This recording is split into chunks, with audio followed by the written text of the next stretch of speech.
My name is John Graham, and I'm the badass granddad you didn't know you had. I'm here to tell you more stories of my adventures, plus some tips on taking risks, living a life with meaning and passion. A while back, I was in Lhasa, the capital of Tibet. Now, Tibet's either an independent country if you're a Tibetan, or it's a province of China if you're Chinese. In any case, the Chinese weren't content with just conquering the place militarily and politically.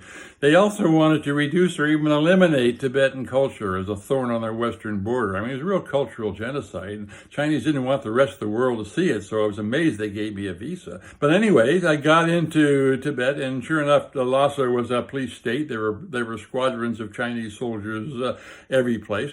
But the Chinese were applying not just the stick, but the carrot. They, for example, were putting in all kinds of infrastructure, telecommunications and electric power in the countryside, for example. The Chinese are not about to just let me loose in Tibet, so I got a car with a driver, and the driver is also my minder. That is to say, he's to report back to his Chinese masters and everywhere I go and people I talk to. But nonetheless, we head off from the plateau. It's a very high road, 13,000 feet. I'm able to see a lot. I'm even able to talk to some Tibetans in grade school English. And anyway, after a couple of days, we go down a side road, and the side road leads to the Tibetan base camp for Mount Everest. I mean, Mount Everest is the tallest mountain in the world. I mean, I wanted to climb it forever, but never had the chance. Now, here I am.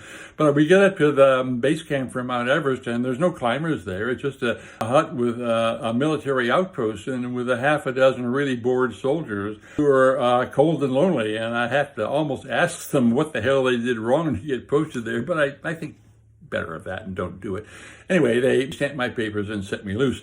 So I start walking toward the summit of Mount Everest. That is about four horizontal miles away. But it's really cold, so I have to turn back. But before I do, I test the Chinese infrastructure by taking out my cell phone and calling home, which is Whidbey Island, Washington, USA. Unfortunately, my wife is not home, but I beg her not to erase the message from the answering machine. And then I come home, I publish my expose, and I think it does a whole lot of good in bringing attention of the world to what's going on in Tibet. So my point is this: it's really important to live your life outside of the box. It's important to do some wild and crazy things from time to time. It's amazing the benefits that will bring to your own life, and it's also amazing the good you can do by taking risks to help other people.